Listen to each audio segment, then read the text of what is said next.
everybody, and welcome to the most chill and vibey podcast to date. My name is Morgan, and I go by Listphage. Hey, I'm Samuel. I go by Moon. And my name's Kenny. I go by Kenny Catchum. What's up, y'all?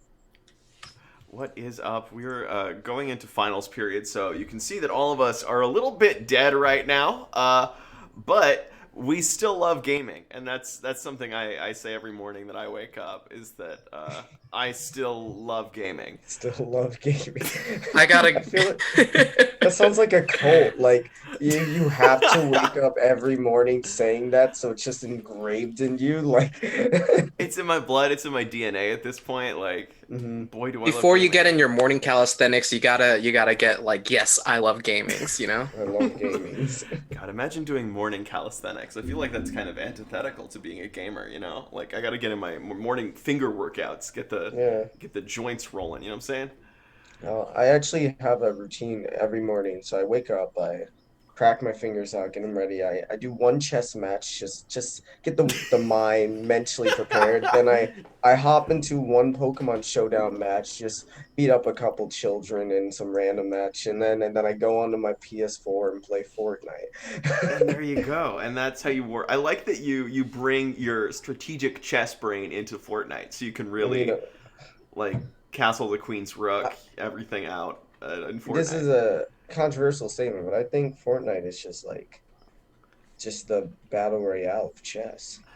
And that's so true. And that's what I always say about Fortnite. I know this is a bit, but what the hell does that mean, This is what do you mean? This is a bit. This is all. This is what I do every morning. Do you not do? What is your gamer routine morning, Sam? I wake up and it is not morning anymore, and that's my gamer morning routine. See, that's a pretty good one. That's a pretty good one. I respect it. Okay, hear me out. What if we had a 64 by 64 chessboard? And Okay, I'm then listening. in in the line where a normal like chess setup would be, we have like a lot of different chess setups, and then we have a battle royale of chess. Is the Fortnite map 64 by 64? Did you look this up? No, I was thinking because like the I was chessboard's like, eight by wait a eight, minute, this right? is really specific.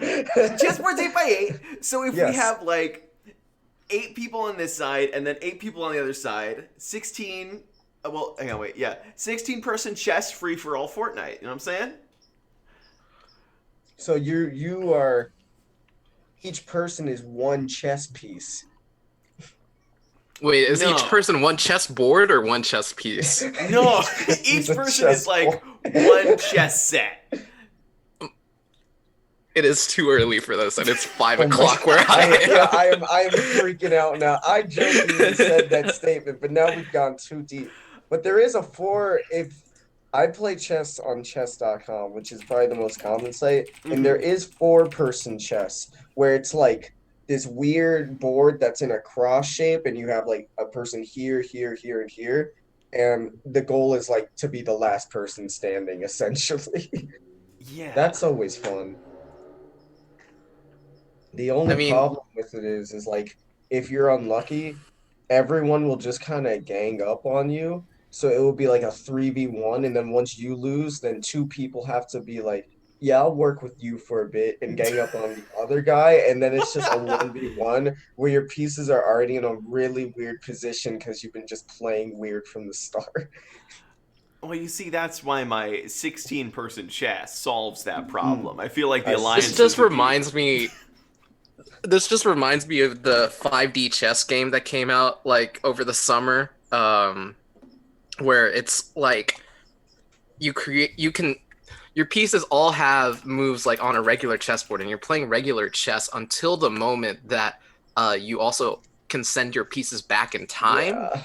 Holy and then that shit. makes new I, timelines, and then you can hop between timelines depending on the move. So if it's like parallel timelines, the queen can move diagonally or upward, yeah. and it's like, I, yeah.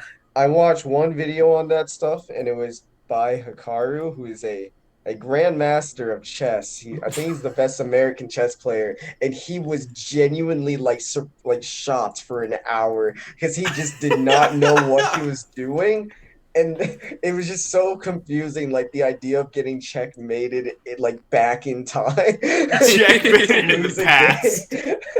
Like it's a really like cool concept, but it looks so actually terrifying to understand.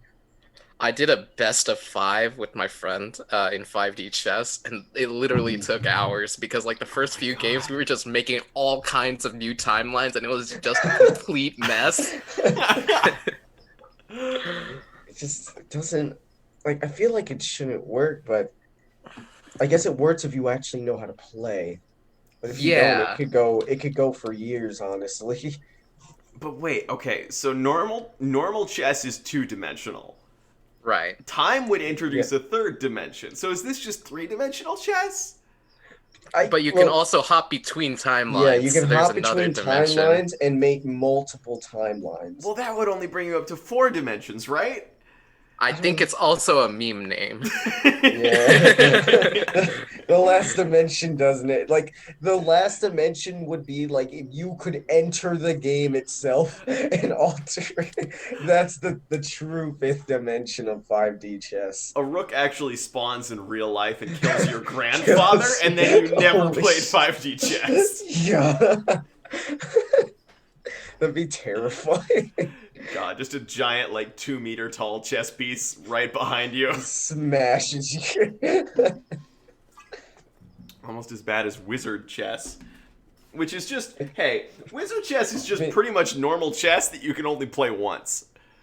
you mean the Harry Potter chess? Like that Yeah! one? I think that was really a cool scene in Harry Potter. That was always fun. It was very cool. You know what that scene always reminded me of?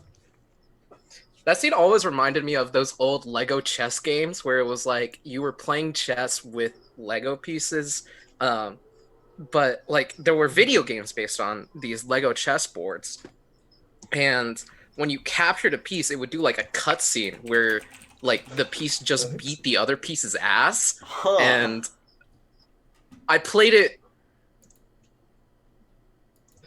and it's stuck in my mind ever since. Wait, I've never, I probably remember it being a lot cooler than it actually was.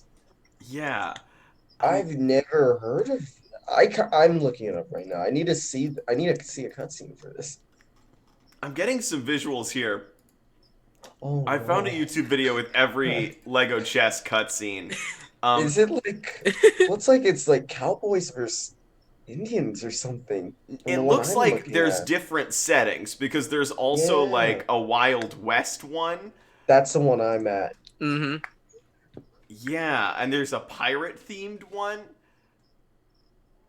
I think the pirate theme is the one that I remember. You know what? What I always say about chess is that chess needed a cutscene. That was really what was holding chess back from its main esports debut. It just needed a cutscene. If chess had more lore behind it, like you get the Mm, backstory of the black and white pieces, that could provide a lot, I think. yeah. Chess lore. That's what we need. Yeah. I'm trying to get a cutscene. Like I want to see a chess piece just die.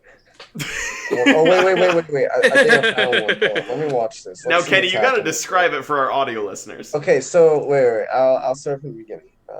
Let's go right here. So it looks like this guy, I think he is about to capture the other person's. Yeah, so they're capturing their knight. So they're moving in an L shape in case you don't know how chess pieces move. So it's two cowboys on horses, and the Mhm. blue piece is capturing the red piece. They're riding around in the cutscene.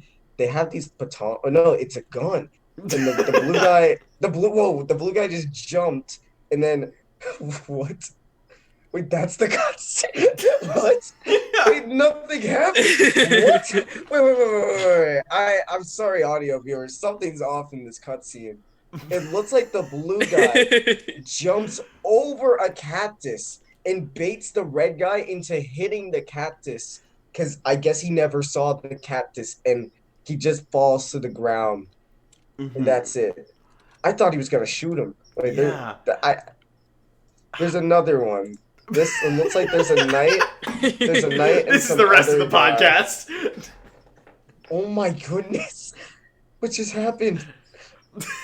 That guy, okay, so someone just threw a lightning bolt at the knight, but it reflected off the cowboy sheriff badge and then Uh, hit the guy he threw it at, and it just took him out. huh. That's when you do the That's reverse nuts. capture. When you parry the bishop. Yeah, you compare it. I I am shocked by this game. I really need to go deeper into the lore of this. It's from 1998. It's called Lego Chess. God, yeah. Well, Lego chess, so true. Not sponsored. Dude, I this literally had such a large impact on me when I played it. I was like, I must have been like 7 or 8 years old, and I immediately like begged for this Lego chess set. Uh It was like knights themed. Um, there, I think they had multiple kinds of it, but this one was like knights themed, and it was like blue versus red.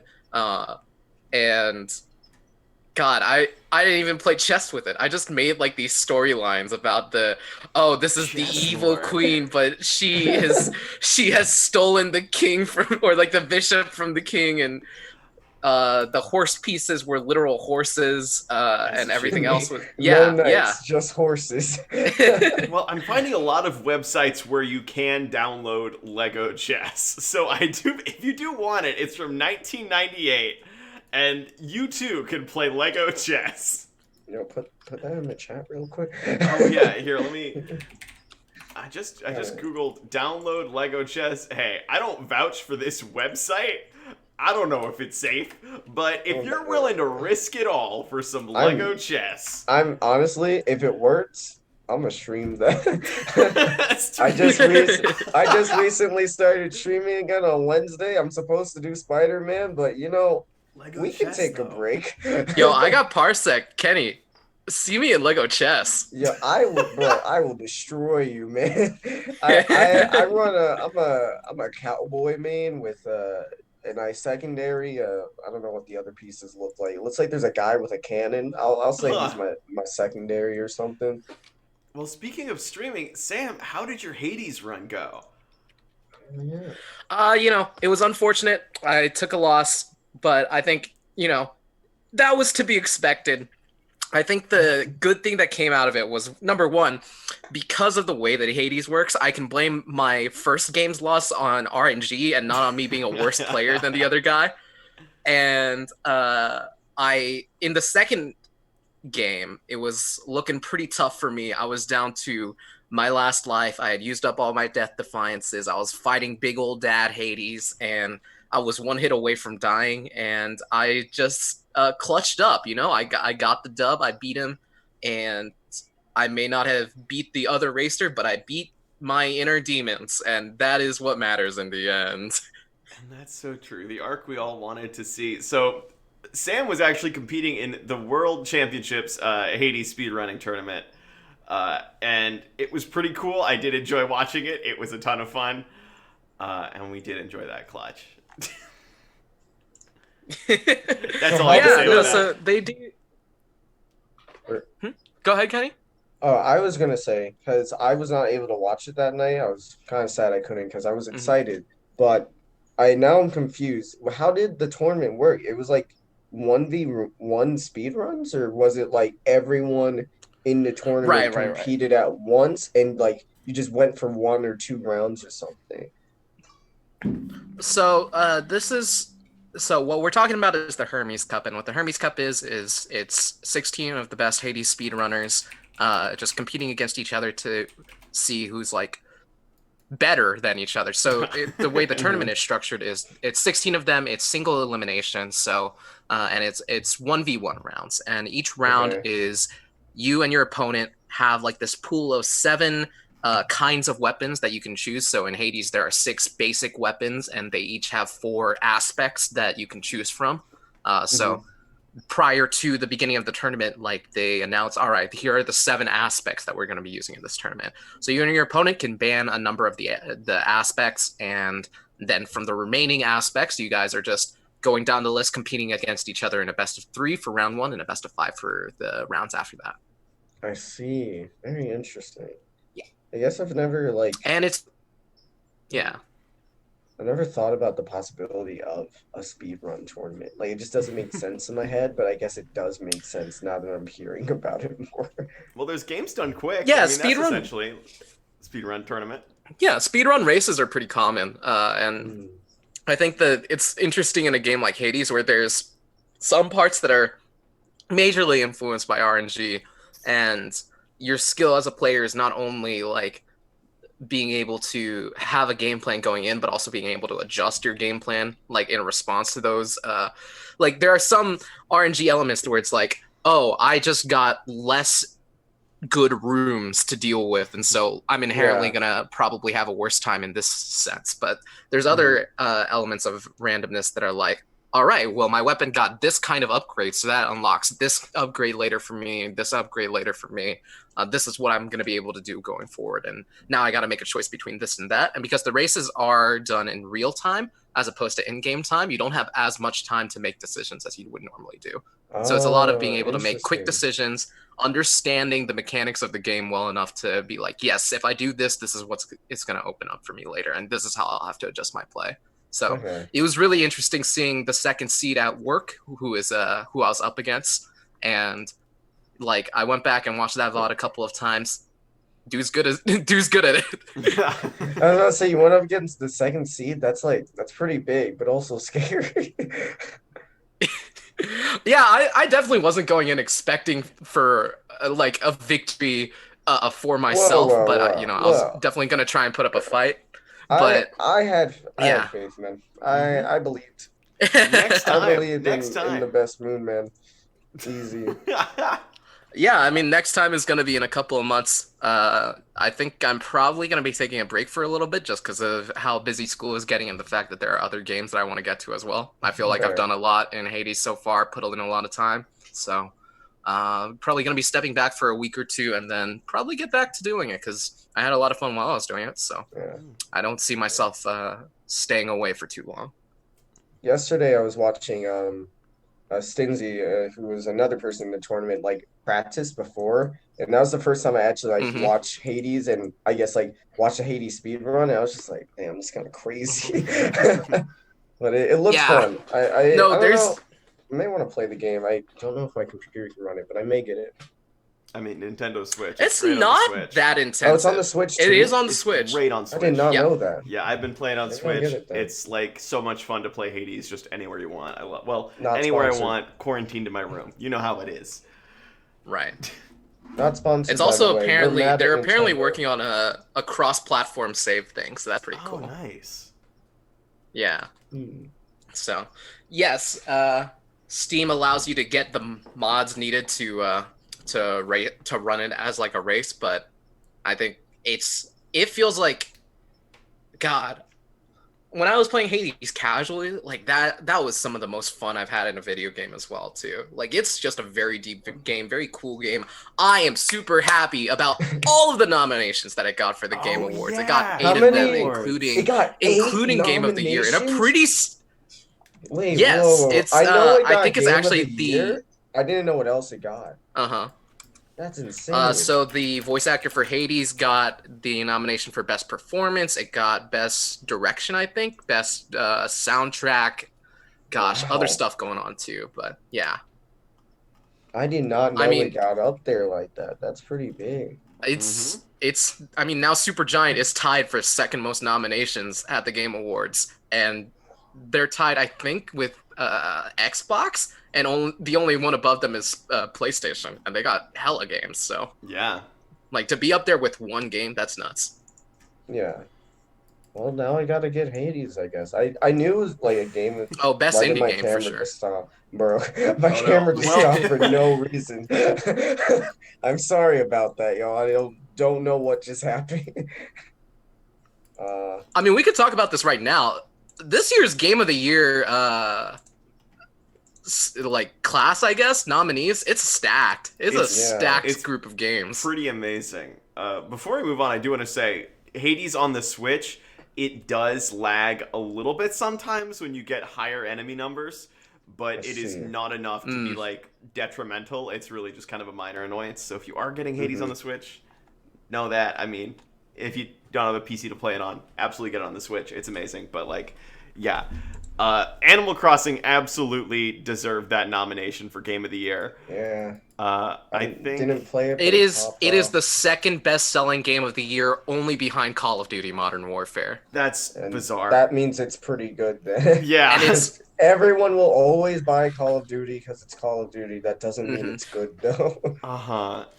So It's been out for just over half a year, and it's about to be the best-selling game of all time on the Switch. yeah. Wow. And the other nominees, we have Doom Eternal, we have Final Fantasy VII Remake, we have Ghost of Tsushima, we have Hades, Animal Crossing, and Last of Us Part 2, which I don't think is going to Which win. I never played The Last of Us Part 1, but I watched a bunch of videos about it. So when Last of Us Part 2 came out, I could watch gameplay of it and I could understand it. And as someone who didn't play the first game, I probably can't say a lot, but kind of garbage. Kind of bad. Yeah, Oh I read a no, lot of Sonic stuff I on don't it. know if I agree with that just from what I've seen, but Mm.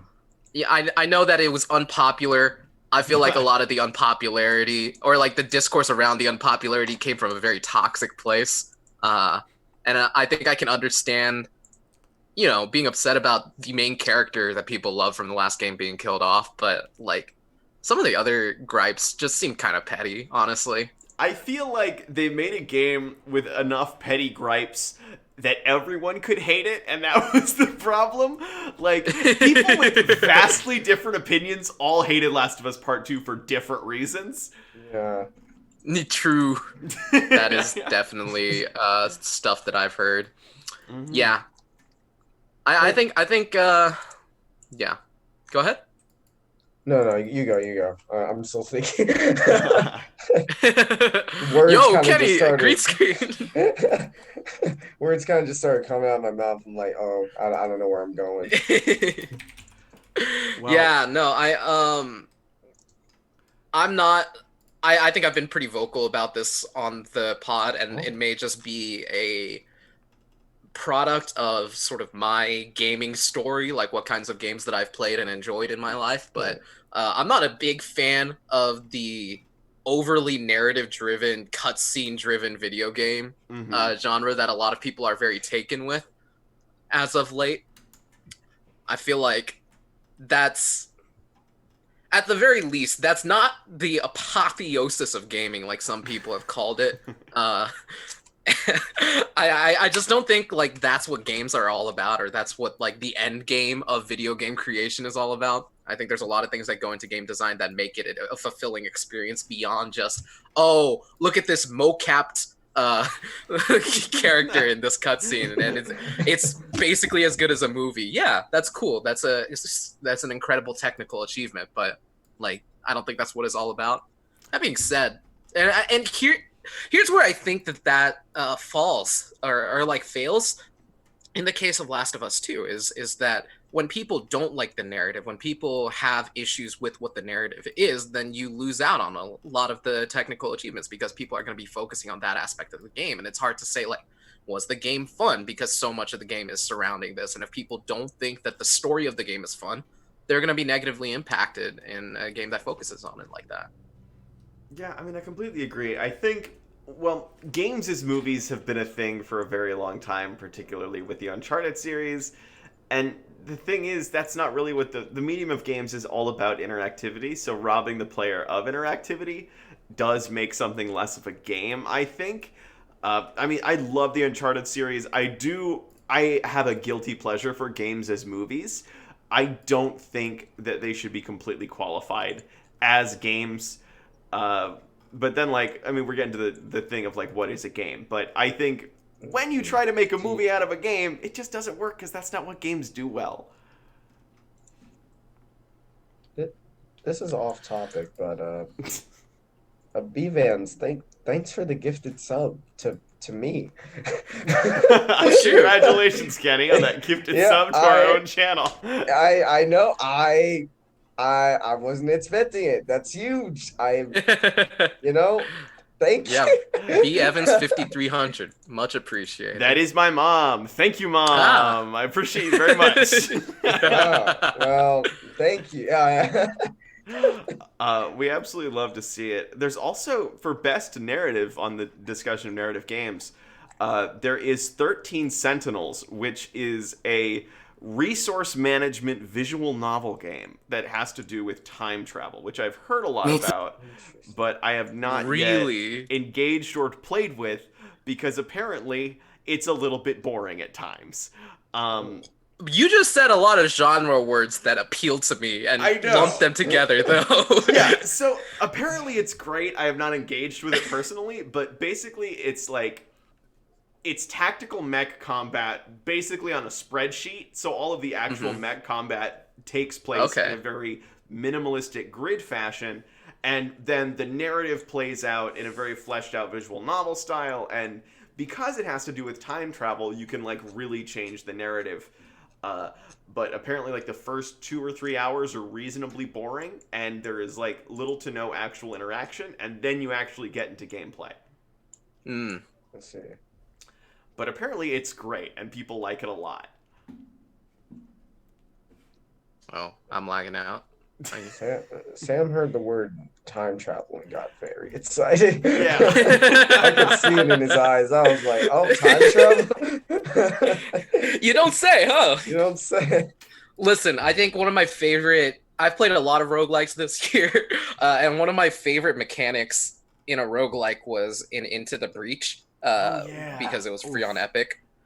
And shout out to Epic Games. Those free games really held me over for a lot of this summer. But Into the Breach, I got a lot of play time out of that, and it's a roguelike. The basic idea is that something bad happened in the past, and you are in the future as a bunch of mech pilots, and you are being sent back in time to see if you can fix the past. And only one of your captains can be sent back to the future after you either die or beat the game, and that one captain can like carry over stats and levels and stuff. So Yeah. yeah, I don't know. I think time travel allows for very interesting mechanics in video games, even if narratively sometimes it's very, very stupid. I think the stupidity of some time travel narratives is really what makes the genre fun because like you don't really know what's going to happen or what happened because it's all in flux, baby. So I what remember. Oh, go ahead. I was just gonna ask, what were y'all's games of the year? My games of the What year. were my games of the year? All right, I'm gonna give me like 30 seconds to look at my Steam library. Yeah, let's see what y'all played. While See, you're looking at that, I'll read out a few of the games that came out this year. We have Dirt 5, Assassin's Creed Valhalla. We have Spider-Man Miles Morales. We have Demon Souls, which just came out. The Yakuza game. We have Hyrule Warriors, which also just released. This game of the year list is listing Cyberpunk 2077. That's a little bit rough. yes, I love waiting. I love waiting. It's my favorite. We have Temtem. Oh boy, wow! Temtem came out this year, huh? That's a little bit brisk. Getting a 2020, huh?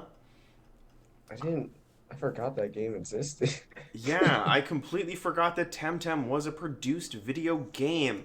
We had Dreams come out this year. Hey, remember when Dreams came out? Fire. Dude, actually, I was there. Wow. Call of Duty Warzone, which a lot of people played. I had some good bro time with that game. I the Call of Duty campaigns are just so egregious in almost every way, especially since they're produced to the point of like a Michael Bay movie. Like they look amazing, but just all of the content is terrible. Yeah. Let's see here. Saints Row 4 re-released onto the Switch. Cool. Persona 5 Royale. That's what the Switch was missing this entire time in their library, a re-release of Saints Row 4. Yeah, really. Nothing else. Resident Evil 3 also came out this year. Okay. Cloudpunk came out. I heard that was good. XCOM Chimera Squad, kind of the worst time frame for a police procedural tactics game.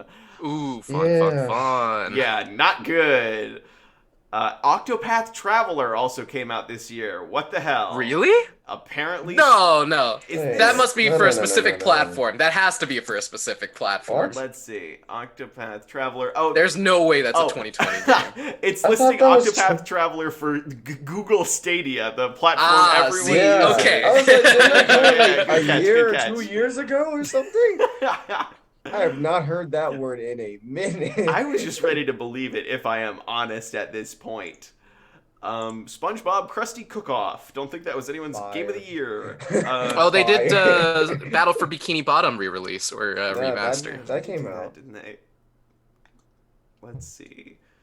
Minecraft Dungeons did come out this year, which I don't think Ooh, fun. surprised anybody, but hey, it existed. Honestly, I really did not buy a lot of games this year because I just Yeah, wasn't trying to spend a lot of money. Like yeah. it really like the when I think about it, the only games I've spent money on were I bought Among Us for my computer, so that was Uh $5. Yeah. I got I got Pokemon DLC, which is just okay. Yeah. And then the only real game I bought was Spider-Man Miles Morales. So if I have to choose a game of the year, even though I've only played 3 hours of it, it has to be Spider-Man Miles Morales, the I feel game of like the year. I feel like that's a very safe choice because apparently Spider-Man Miles Morales is great, and I'm very jealous. I was having a lot of fun. That was a fun 3 hours. I need to keep playing.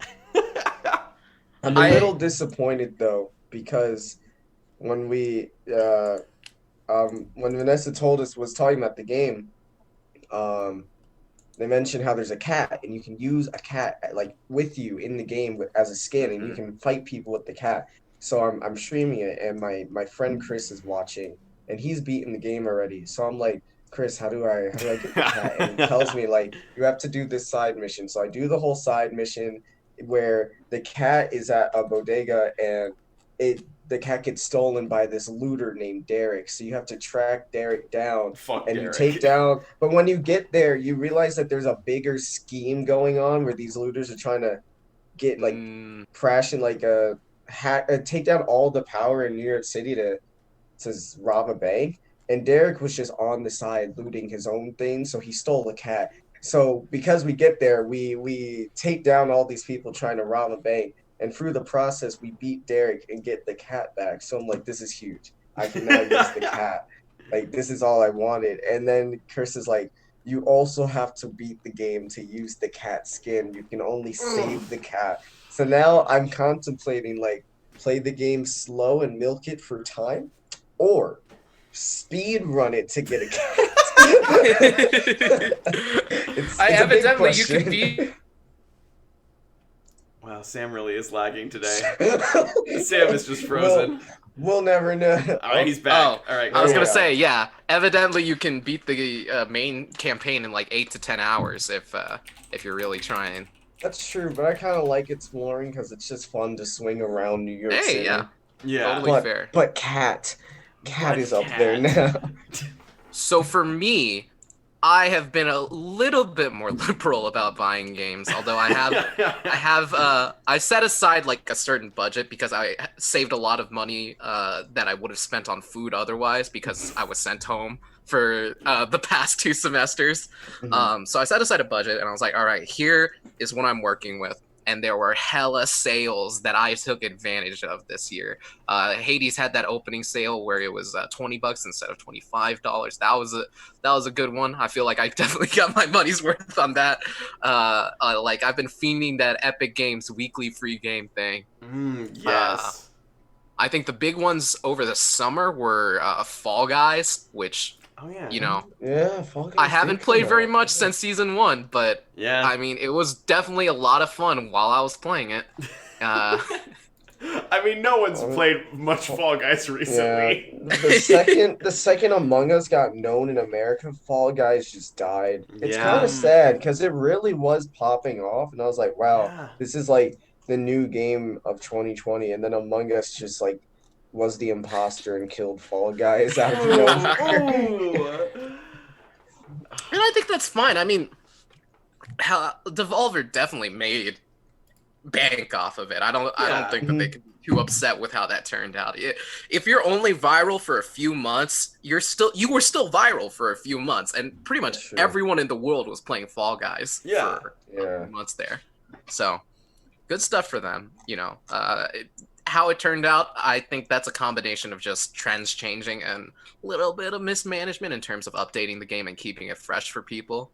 Because I feel like it did start getting a little bit stale towards the end of season one, even with some of the changes that they made. But Yeah. that's just me. So yeah, those I think I got some money out of. I got gifted a code for NBA 2K21, and How I've was just been that? playing. It's the same game as NBA 2K19. Not bad. Yeah, that's what you sign up for. Yeah. That's why I stopped playing that game. It's terrible. It I was listen. All right. So back in the day, I was a free to play mobile game player, Ooh. and I fiended the first 3 seasons of NBA Live Mobile, which is ooh. one of the best gotcha experiences I've ever had. And it was Like, it's a gotcha game. It's an NBA gotcha yeah, game. Oh my it Uh, is. god. It is not. I've played it. It is. It's a ride of a game. I'll just say that. I think the first season was pretty good. It had a lot of sort of exploits in the market that made it so that as long as you invested enough time, you were able to grind out some money. Uh, and they were like, "Hey, people aren't buying our in-game currency because they can just do this thing on the auction house." So they changed all of that, and they kept changing it and making it worse for the consumer to where like it's very difficult to be free to play or impossible in some situations because you can still earn. You know how mobile games work. There's like the Mhm. gold that you can earn Yeah. in game, and then there's like the cash that you usually buy in store, but you can earn like a little bit of it by doing missions here and there, right? But they made some campaigns and characters and players just completely straight up. It was a paywall. It was like $5 for this pack. Straight up, go to the store, give us your credit card. Wow. And they started doing that. I think it was season 2, and they really started leaning into it season 3.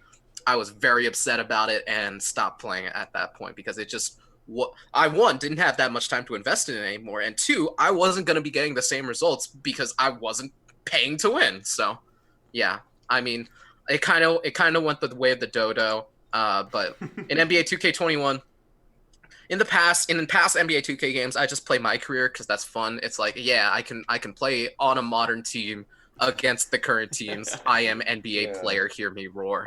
And I I always like playing one of two archetypes, which is point guard, go fast and pass good, Yeah, fun one. or center, rebound good and do post move. Um, and I think 2K has a similar problem to where they're making it more difficult to do what you want in the game, especially if you're not like paying to win or investing Yeah. ludicrous amounts of time.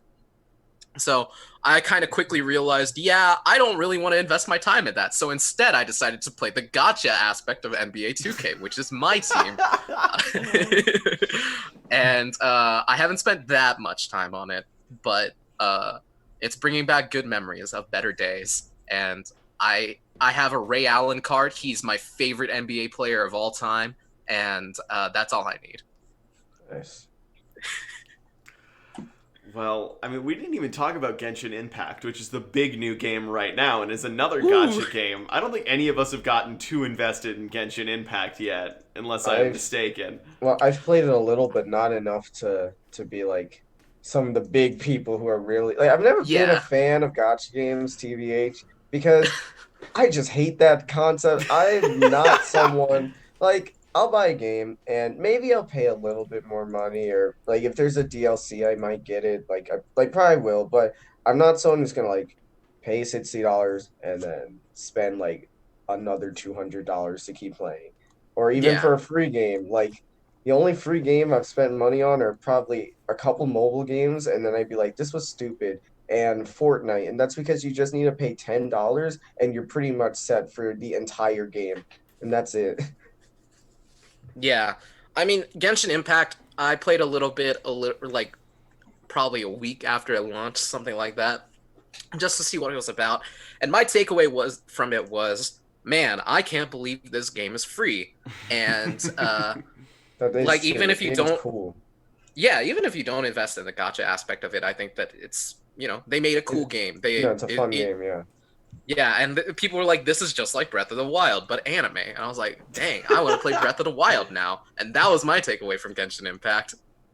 No, I that's fair. Yeah, it was a lot like playing the game is fun. It looks really cool. The like characters go do cool things. I need to play it mhm. more because like I was enjoying it, but the gotcha impacts I just don't like. I don't care about it at all. I mean, I think I literally played for 2 days. I saw what the daily missions were when I unlocked like daily missions in the game, which took me like 3 in-game hours to unlock, and I was like, "Wow, I really don't want to do this every day for a week to be able to afford like rolling for insert new top tier husbando with arrows or whatever." Like, I'm glad I completed like the first half of this initial story, and I explored a lot. And it was a lot of fun, but like I I don't care that much. I got school. I got other things to do. Fair. Well, I mean, speaking of roles, so welcome back to Morgan Wines About Destiny 2 for a very short amount of time again. Um, it's good again, kind of.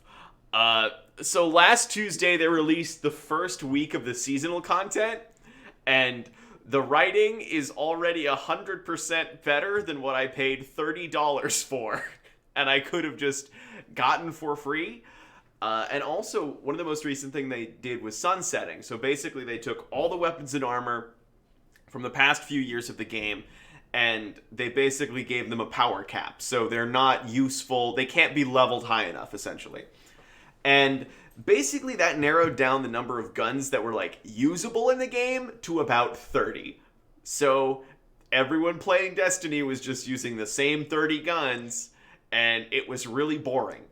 And what they're going to be doing on the 24th is one, releasing the next week of the seasonal content, which I'm really excited for because so far it has been way better and more interesting. And they're also adding back 3 seasons worth of guns that will now drop.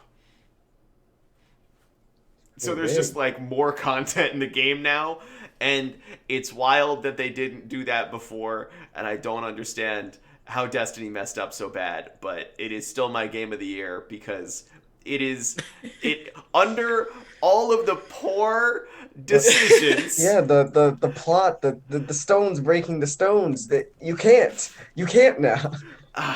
But also, so there was freezing powers in the game, and that kind of Mm. sucked ass in PvP because you just freeze someone and then they'd have to wait 5 seconds to unfreeze. Oh my goodness, that is terrible. Brutal. And You do also, not add that to a game. it's terrible. And also, one of the classes in the game just has an ability that doesn't do any damage, but just instantly freezes someone For 5 seconds? for 5 whole seconds. That's a lot. Bad. You can do a lot in 5 seconds in a video game. Exactly, especially since the time to kill is like usually around 1 to 2 seconds in the game. Yeah. So they reduced that down to like 1.25 seconds in PvP, Mhm. which is Better. way better. And so now the game, Destiny, is playable again despite the best efforts of Bungie. And thank you for that. Morgan's I'm Destiny. happy for you.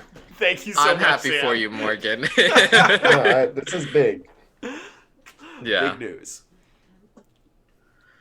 Whew. Well, I think that those are our games of the years.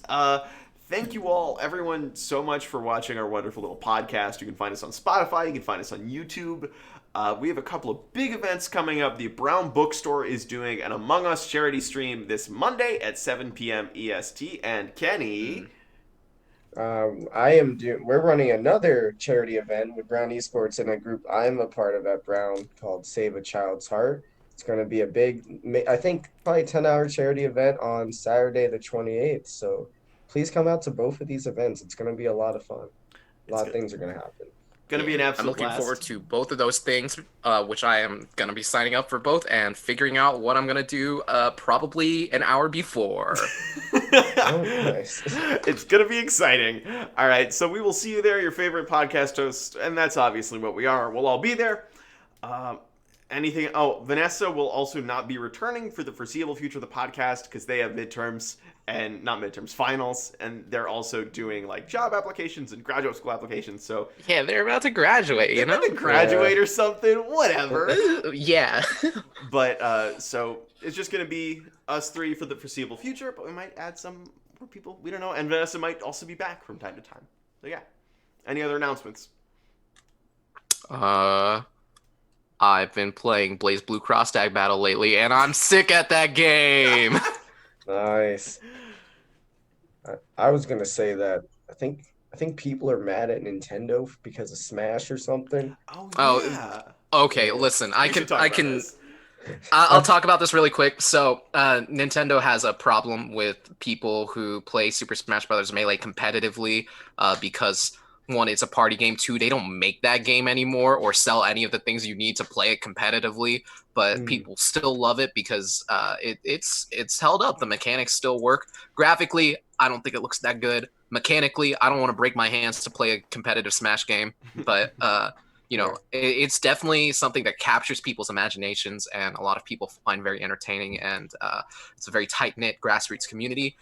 In 2013 there was some issues in the past of Nintendo saying, hey, stop doing this, we have a new Smash game, please play it. And some people played it, and the melee people, a lot of melee people didn't play it, and eventually they kind of started working it out. I think Nintendo started to realize for a while, hey, people like this. We can advertise our stuff on it instead of actually extending any real support towards that community, towards Yeah. what that would normally be. And now we are in quarantine, and now in-person tournaments are not super viable and dangerous. So what the melee community did is, so the Dolphin emulator, which emulates a GameCube, is it has a built-in net play function, which is to say that there's ways to connect with another person who's also playing with the Dolphin emulator. And there was one modder who decided to make it so that there would be a improved and streamlined experience for Melee specifically to play on the emulator online, to the point where it doesn't really feel like there's a lot of lag at all. And they did a really good job with it. They released it as Slippy, in reference to the Star Fox character. And Mm, it was very successful. A lot of Melee people were very happy about it, and they started to host tournaments on it. One of the big traditional Melee tournaments, the Big House, was about to run online.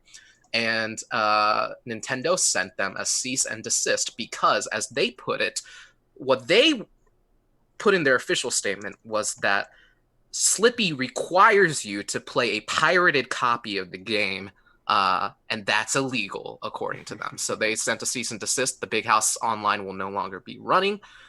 Here's the thing: it doesn't require you to play an illegally modded version of the game or a oh, pirated copy of the game.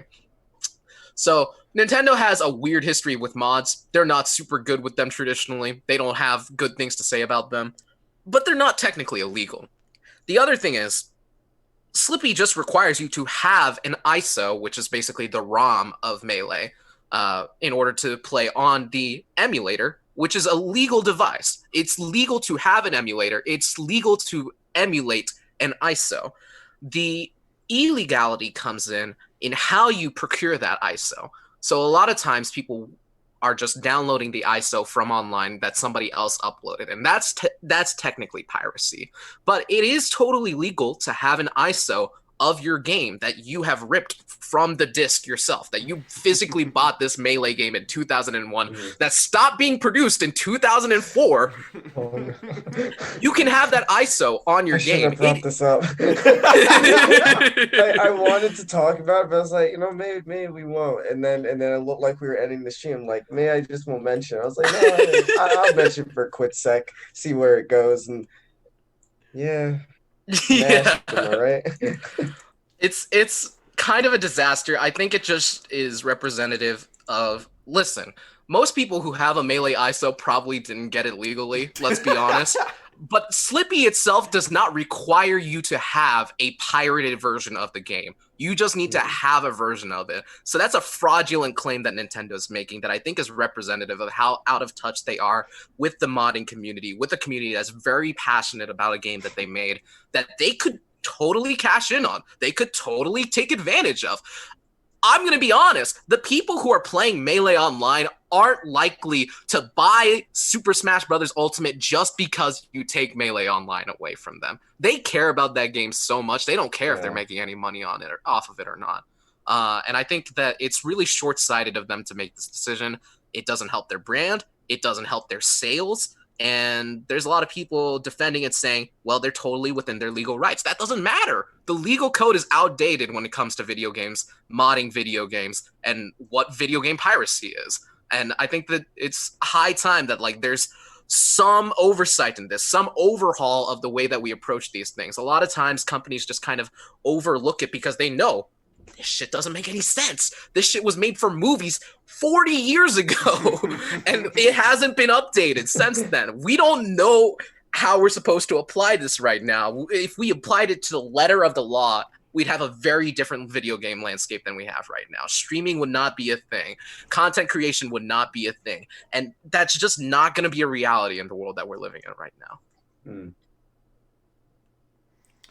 Just like that guy on Twitter who said streamers should pay video game companies to play their games. Don't get me started on that idiot! You know what? That guy might have a point, actually. Sam is gonna kill Kenny. That's the end of the stream. You know what? I should not. I'll say it right now. I'm not allowed to play chess unless I pay someone. Who created chess? I'll pay them. I will pay with like their youngest generation. I don't care. They deserve it because someone in their family made chess. That's the only way. Free market chess, baby. I'll say really quick, I would direct a lot of you to Tom Scott's 40-minute video on copyright law and its interaction with content creation. It's actually a really interesting watch. His basic argument is that, yeah, the letter of the law says YouTube probably shouldn't protect you from DMCA claims, but like the law is probably kind of stupid, and here's why. And I think it's an interesting watch. I don't agree with all of his points, but I think it's well researched, well put, and thought provoking, which is, you know, what you'd want out of a 40-minute YouTube video on copyright law. All right. Well, thank you all so much for watching the Best Podcast. We'll be right back here at 6 p.m. EST next week. Same great time, same amazing channel. Thank you so much, my co-hosts. My name is Morgan. Go by Listpage. I'm Samuel. I go by Boom. My name's Kenny, and I go by Kenny Catchum. Thank you so much for watching.